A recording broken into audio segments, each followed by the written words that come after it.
Buenas noches a todos y todas. Comenzamos con un segundo bloque del especial COVID-19 en la emergencia aquí en Polar Comunicaciones. Tenemos hoy como invitado a Levi Ramírez. Levi, ¿cómo estás? Buenas noches. Hola, buenas noches. Un saludo a cada una de las personas que nos conectan y que nos escuchan a través de este importante medio del sur de nuestro país. Muchas gracias, Levi. Levi es magíster en gestión escolar, experto en políticas públicas y también en información, tecnologías de información para la educación. Levi, así es. Queremos hacerte una consulta primero, lo hemos estado viendo en distintos medios, esta dificultad al parecer que hay entre el centralismo reinante de Santiago con respecto a las autoridades máximas que tenemos y los alcaldes. Tengo entendido que tú también trabajas hoy en una municipalidad, ¿no es cierto?, la municipalidad de Cabrero. Así es, efectivamente tengo la experiencia ya bastantes años de trabajar acá en políticas públicas para gobiernos locales y es evidente esta distancia que hay entre lo que se plantea a nivel macro y finalmente lo que está ocurriendo en territorios tan distantes, pequeños y visibles de nuestro país.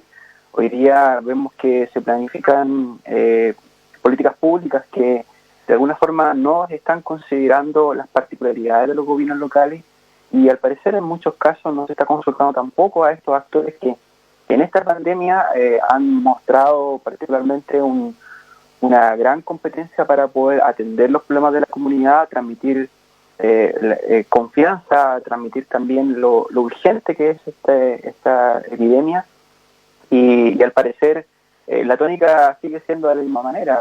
Particularmente el alcalde de esta comuna hace un día atrás hizo un fuerte llamado a través de la prensa y valorizó finalmente como un fracaso el centralismo que nuestro país hoy día tiene y que lo vemos acá en comunas como la de nosotros, que estamos en la región del Biobío, y me imagino cómo deben ser los extremos, como en el caso de Punta Arenas y la Patagonia de Chile. Exacto, Levi. Acá hemos visto que el alcalde de Punta Arenas hoy día, estuve viendo hace poco el Consejo Municipal, en donde planteaba que incluso no está siendo invitado a estas mesas donde se está tratando el tema de la pandemia. Y el alcalde de Puerto Williams el otro día también hizo algún tipo de reclamo con respecto a esas políticas centralistas, pues se levantó la cuarentena total. Hoy día Puerto Williams vuelve a tener nuevos contagiados. Entonces un poco también, Levi, si es que nos puede hacer para la gente que está en su casa una evaluación con respecto a las políticas públicas que se han hecho en esta pandemia. ¿Son coherentes lo que se dice en Santiago con respecto a lo que pasa en comunas como por ejemplo la que estás tú? No, creo que en general las medidas no están siendo, no están llegando particularmente a la ciudadanía que vive en nuestras comunas. No se logra conectar con estas autoridades. Lo que le ocurre al alcalde de Punta Arenas es exactamente lo que ocurre acá a los alcaldes de la zona del Biobío, exactamente lo mismo. No hemos tenido la oportunidad de ver mesas regionales ni provinciales para poder analizar este tipo de acciones. Y tú lo puedes ver en cosas muy elementales. Hoy día hemos visto anuncios importantes de recursos que se han destinado para poder atender parte de la pandemia. De los pocos recursos que se están destinando a salud, porque eso ha sido evidenciado de esa manera, el sistema APS no le están llegando recursos adicionales y probablemente al alcalde de Punta Arenas le van a faltar recursos y probablemente le inyecta muchos recursos al sistema APS y es el sistema de atención primaria el que está dando hoy día el primer encontrón con la enfermedad. Son hoy día en locales como las comunas hoy día como la nuestra y probablemente en todo el país, son los CEFAM, son las urgencias municipales las que están atendiendo en primer lugar y en muchos casos hoy día los recursos se están haciendo escasos. Acá un ejemplo muy concreto es que el presupuesto destinado a insumos de seguridad para los trabajadores de la salud ya está prácticamente ejecutado, producto de que la pandemia exigió un reforzamiento en este sentido, pero también el aumento de los costos, por ejemplo, de este tipo de insumos, que en general no ha sido menos que el 40 o 50% de lo que era habitualmente este tipo de productos, antiparras, mascarillas y trajes quirúrgicos para los profesionales de la salud. Por ende, es evidente que hoy día, lamentablemente, hay una desconexión en esto y debe mejorar con urgencia porque los principales aciertos, a mi juicio, lo han tenido a este minuto los alcaldes con sus equipos municipales. Le voy pasando directamente al rubro que nos compete en este bloque, al tema de salud. ¿Estamos preparados para la educación online? Hemos visto que se envió en su momento a los alumnos a sus casas, se adelantaron las vacaciones, se hizo una serie de anuncios y arreglos, pero sabemos también que la penetración de Internet, si bien es importante en nuestro país, el manejo de dispositivos móviles y otros, también hay una diferenciación entre lo urbano, entre lo rural, y también hay muchas personas que aún no manejan tampoco estas tecnologías. ¿Qué nos puedes decir tú con respecto a esto? Si es que crees que estamos preparados para esta educación online, o fue un tema que nos pilló de golpe y que efectivamente tuvo que hacerse para principalmente mandar a la gente a sus casas y hacer este aislamiento social, que es lo que se estaba desde un primer momento diciendo para poder aplanar la curva. Hay que partir de una idea de que el quedarse en las casas y el suspender las clases fue una iniciativa primero de los alcaldes. Fueron ellos los que presionaron en distintos lugares del país para que esta medida se lograra hacer efectiva, y eso permitiría que cerca, y probablemente hay que ser un poco más exacto, 6 millones de escolares como universitarios hoy día se están quedando en sus casas, más todos aquellos que participan en esos traslados, y eso es un número muy importante de personas que dejan de circular diariamente. Ahora, por supuesto que en esta posibilidad de seguir trabajando a distancia no hay una preparación, no existen estructuras digitales para poder atender esta necesidad. La educación a distancia puede ser de distintas maneras, puede ser a través de entrega de textos, como también hoy día, o lo más común que está ocurriendo, a través del uso de medios web y digitales. ¿Qué ocurre acá al respecto? Primero, tú tienes probablemente una tasa de conectividad superior al 85%, y probablemente en muchas comunas del país es así.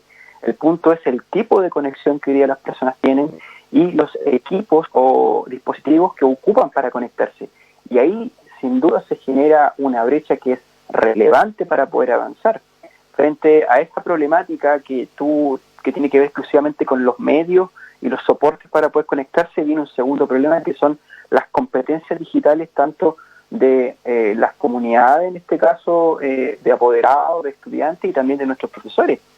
Hoy día probablemente yo no pongo en duda el interés y el compromiso del profesorado para poder sacar esa tarea adelante, pero también uno debe entender que hay una gran cantidad de maestros que probablemente no han trabajado con sistemas tan complejos como estos, porque no solamente implica el enviar un correo electrónico, tiene que ver probablemente con el desarrollo de una clase web, con el trabajar frente a una cámara web, el conectarse por distintas plataformas, y eso sin duda genera obviamente más brechas de lo que podría acercarse.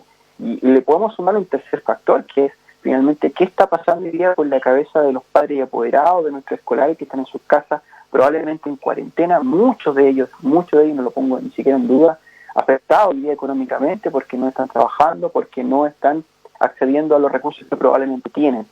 Y esta tipificación lleva a que el depender o el creer que vamos a implementar el currículum escolar 2020 mediante plataformas virtuales es un fracaso.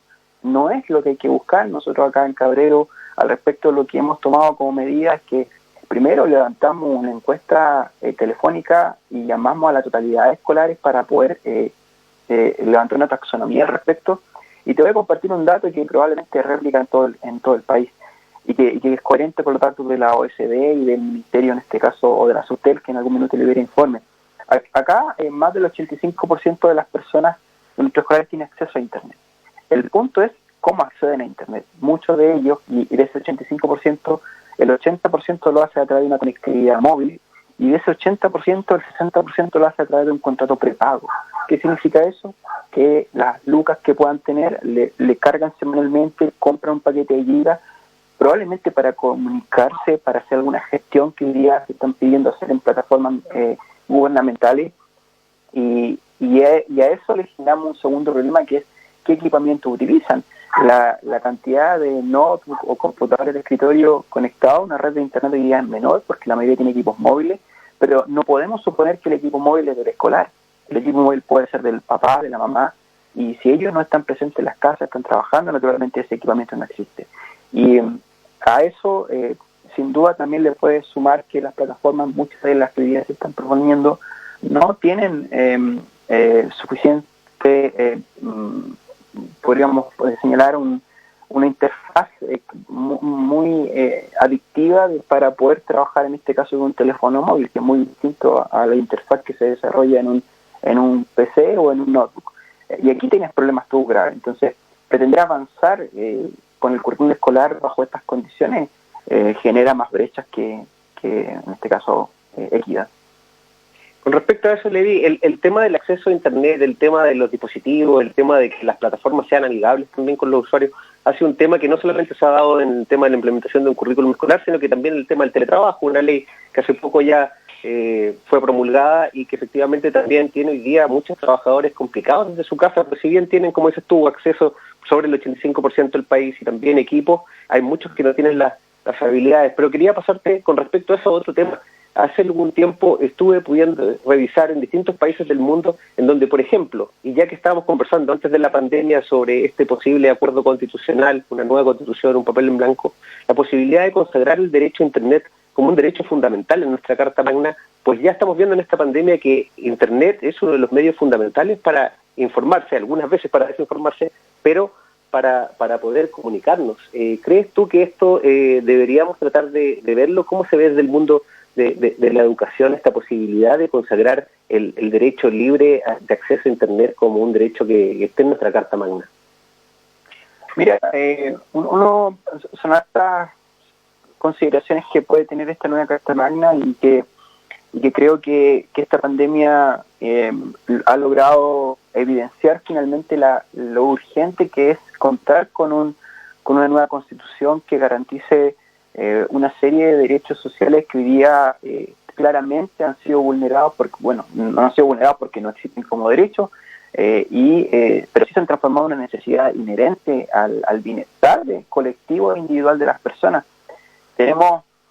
Hoy día es evidente que lamentablemente muchas de las medidas que el gobierno toma para favorecer a distintos grupos de la población, la primera consulta obviamente se le hace al mundo privado, y todo tiene que calzar con esta lógica economicista, con esta lógica de vender servicios, porque eso genera incomodidad obviamente a este grupo. Y en este marco, de acuerdo a lo que hemos podido ver, probablemente el derecho a informarse a través de un recurso digital, de un acceso a Internet, de estar comunicados hoy día, no deja de ser un privilegio y probablemente se transforma en un derecho social que debe ser, en este caso, solucionado por el Estado, ya sea a través de, primero, garantizar un acceso universal y desde ahí, obviamente, velar para que las personas puedan comunicarse y tener una serie de beneficios mediante este tipo de herramientas. Hoy día creo que la pandemia va a reconstruir muchas cosas, tiene que reconstruir. Nosotros como sociedad tenemos que hacer muchas cosas de nuevo porque mostró las falencias y hoy día la inexistencia de una Carta Magna que nos dé una serie de garantías nos ha llevado finalmente a que medidas que pueden ser muy obvias, como por ejemplo la suspensión de clase, no fue tan obvio para un grupo de personas de este país. Medidas que tienen que ver con el resguardo del trabajador no son tan obvias, porque tenemos una constitución que parte desde lo económico como el bien supremo, y no desde la vida humana, no desde lo que debemos ser como ciudadanos, el convivir de ahí en adelante. Hoy día yo soy partidario que lo que lleguemos a construir en esta nueva carta, que tenga que ver con educación, con pensiones, con salud, tiene que partir de un principio fundamental, del bienestar individual y colectivo. Y eso hoy día no es una garantía, no está implícito ni explícito en nuestra Carta Magna. Sí, pues bueno, después del 18 de octubre se puso de moda el eslogan de que Chile despertó. Creo que ahora, después de esta pandemia, el tema es de que el mundo despertó, el mundo se dio cuenta de que había muchas cosas que la estábamos haciendo erróneas, estábamos haciéndolas mal. Correcto. Pero quería pasar a un punto importante, lo conversamos fuera de micrófono, con respecto a algunos presionadores del sistema. Hablaba el otro día con asociaciones de funcionarios de lo público, y me comentaban que estaban preocupados también por temas de presupuesto, por temas de programas de mejoramiento de gestión. Y todos sabemos que por el lado de educación hay dos presionadores del sistema, como es el CIMSE y la PSU.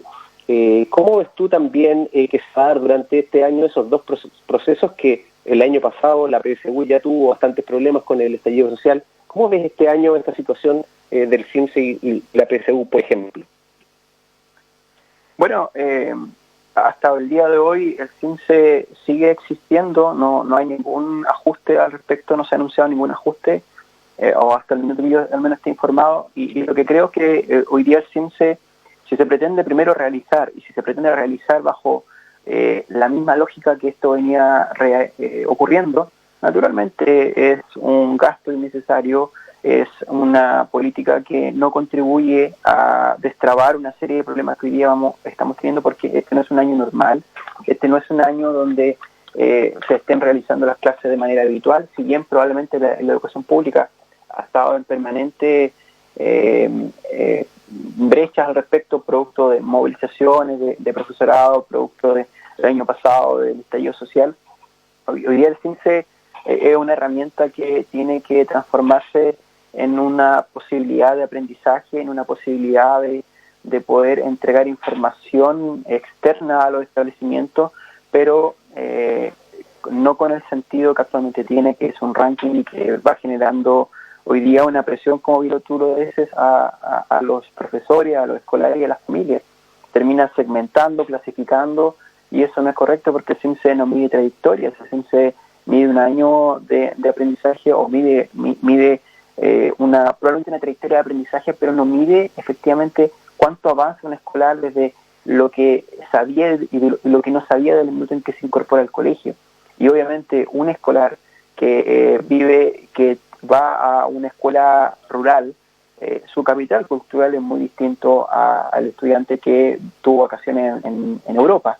Y eso naturalmente lleva a que el esfuerzo del profesorado tiene que aumentar para poder extrapolar y poder ubicar en contextos que el estudiante muchas veces no comprende. Si bien las habilidades y las competencias que se deben desarrollar tienen que buscar esta extrapolación, pero eso exige tiempo. Por ende, me parecería un error que el CIMSE se tuviese en mente realizarlo, y es más, es un error que esté con las condiciones que actualmente tiene. El CIMSE yo creo que debe existir, pero debe existir como una evaluación de acompañamiento, monitoreo y de datos exclusivamente para uso de los establecimientos para poder avanzar. En el caso de la PSU, bueno, todos vimos lo que pasó el año pasado, todos vimos la postergación que tiene, la PSU no aguanta más, y ya hubo un anuncio hace unos días atrás del Consejo de Rectores donde se cambia los parámetros de la PSU para el 2020-21, se anunció una prueba transitoria centrado en competencias y habilidades, pero deja aún más incertidumbre porque no hemos conocido finalmente qué es lo que se va a realizar y qué se espera que logren nuestros escolares en este periodo que va a quedar de clase o en este año con una pandemia de fondo. Así que hoy día el acceso a la universidad tiene que existir, a mi juicio, con algún tipo de instrumento, pero no el que tenemos. Naturalmente, el preguntar por contenido, el preguntar por conocimientos que puedan estar en un texto no apunta a la mejora, sino hay que enfocarnos fuertemente en ver las habilidades, la vocación y los intereses de nuestros escolares para poder desde ahí integrarse al mundo universitario. Esperemos que haya más anuncios al respecto para que esta prueba de selección universitaria pueda adaptarse a la realidad que estamos viviendo y primero adaptarse a lo que ya el mundo o lo que nuestro país exigió el año pasado, de que tiene que cambiar, tiene que construirse una nueva forma de acceso que sea universal, que no pregunte más que simplemente desde el interés del escolar para poder, en este caso, integrarse a una carrera universitaria. Pero aquí naturalmente siempre va a ocurrir brechas. Obviamente entendemos que en el sur o en el extremo sur donde tú estás, las universidades o la cantidad de universidades es menor que en el centro. Acá probablemente en Concepción, en Los Ángeles, Santiago son distancias que son mucho menores y probablemente hay más espacios para poder buscar esta oportunidad. Pero el mensaje es muy claro: tenemos que reconstruir un sistema de educación universal, tenemos que construir un sistema de educación que dé oportunidades reales a las personas, que no dependa de tu condición socioeconómica en ningún sentido. ni para obtener una beca de ayuda, ni para, en este caso, acceder a conocimiento. Y eso implica mayores esfuerzos desde la educación inicial, transformar también hoy día lo que está haciendo la educación superior. Y, por supuesto, tiene que haber un modelo económico o un modelo social que sea coherente para sustentar un modelo como el que aspiramos todos. Levi, para ir terminando ya este primer bloque, 2 consultas en una. Suspensión de clases y vacaciones. La primera, ¿sí crees tú que es posible retomar este 27 de abril en las condiciones actuales? Y dentro de eso mismo, las medidas que crees tú que se pueden tomar una vez que se vuelva a la normalidad. Porque esta normalidad aparente en la que volveríamos, sabemos también de que vamos a estar en esta misma incertidumbre que ya hemos estado comentando de si es que viene un segundo brote, cómo va a funcionar. Este va a ser un año absolutamente movido y por tanto eso. ¿Crees tú que el 27 de abril van a estar las condiciones como para retomar? Y por segundo, las medidas, ¿crees tú que se deberían tomar en el ámbito educativo una vez que se vuelva a esta aparente normalidad? Los datos que se puede evidenciar hoy día, y me voy a limitar primero al tema sanitario, no permiten suponer un mejor escenario el 27 de abril. Por ende, esta decisión que hoy día todavía está con cierta vigencia, pero muy cuestionada desde el Colegio de Profesores, los gremios del asistente de la educación, municipalidades, exige que haya una serie de cosas que no van a ocurrir. Por ende, me parece que el reinicio de clase el 27 de abril no debe estar considerado en este minuto. Se debe suspender esta medida y mantener hoy día esta medida de cuarentena o confinamiento que tienen nuestros escolares, porque van a ser los más afectados. No nos olvidemos que además de la pandemia, nuestro país tiene una serie de otras afecciones que se ven particularmente en los periodos más críticos de invierno, que tienen que ver y que son tan graves también como hoy día, como el COVID-19. Hoy, y esperamos que el ministro pueda tomar una reconsideración y no tener presente la posibilidad de reiniciar las clases el 27 de abril. Una vez que se pretenda y que la pandemia esté un poco más contenida o efectivamente hay evidencias empíricas de que desde lo fisiológico y lo sanitario se pueda avanzar, hay que ver los coletazos que trae consigo esto. Hay que ver qué pasa con el ingreso familiar, qué pasa con las fuentes laborales de nuestros hogares, y desde ahí naturalmente tendremos que ser capaces como sistema de educación, lo primero es levantar un diagnóstico muy certero para conocer finalmente el estado en que va a regresar nuestros escolares, que podamos dar la primera contención o una contención complementaria en las escuelas, que nuestras escuelas sean centros primero de acompañamiento, que sean instancias para poder conocer aún más lo que está ocurriendo en los hogares de las familias, y desde ahí creo que es bastante simple. Hay que levantar un diagnóstico académico para ver en qué estado de aprendizaje están nuestros escolares y priorizar los objetivos. El plan escolar o el currículum escolar tiene una serie de objetivos de aprendizaje que los podemos jerarquizar y solamente esforzarnos en aquellos que podrían ser prioritarios para el avance futuro. Hoy día, si tuviésemos que o tenemos que escalar o valorar nuestras prioridades, naturalmente la salud psicológica, la salud familiar, la salud social es lo primero. Y de ahí seguiremos avanzando obviamente en otras medidas. Las escuelas que quieran pretender volver, retomar un año escolar sin considerar todos los efectos directos de la pandemia como los efectos indirectos, van a estar presionando a escolares y a familias a un escenario que no va a contribuir a que nos podamos sanar de todo esto que está pasando, de poder recuperar nuestra confianza en lo público, en lo privado, en el entorno, y por supuesto llenarnos de expectativas y esperanzas, porque creo que en eso no hay duda de que los ciudadanos en general buscamos de que tengamos un país con mejores opciones para todos los que somos parte de él. Levi, muy corto porque ya estamos terminando, nos quedan solamente un minuto. He visto que incluso desde el Colegio de Profesores se ha planteado esta discrepancia con el ministro de Educación, incluso se le ha hecho ver de que hay temas pedagógicos que no comprende por su profesión, por ser abogado. ¿Crees tú que un ministro de Educación en un país como el nuestro, después de ya lo que estamos viviendo, debería sí o sí ser un profesor o profesora? Creo que el que esté ahí a la cabeza primero tiene que saber de educación y comprender los procesos de aprendizaje y de ahí construir el sistema de educación. Si eso lo sabe un abogado, lo sabe un ingeniero o lo sabe un profesor, bueno, va a ser muy interesante conocer quiénes son finalmente los expertos al respecto. Creo que el que no tenga este conocimiento no puede liderar educación porque lo reduce a datos que no comprende y datos que no son coherentes con la realidad. Bueno, muchas gracias, Levi. Estamos terminando este segundo bloque. Agradecemos tu presencia en este programa y te esperemos invitado próximamente. Listo, muchas gracias, Juan Pablo, y un saludo a toda la Patagonia y a este importante medio que sin duda contribuye mucho a poder dar tranquilidad a los ciudadanos que día lo único que necesitan de todos nosotros es información fidedigna y esperanza por lo que viene. Muchas gracias, Juan Pablo.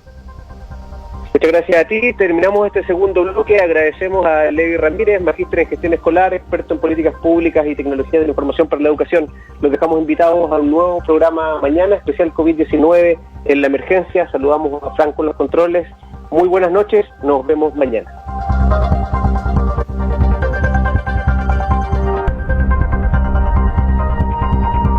Polar Comunicaciones presentó Programa Especial COVID-19 en la Emergencia.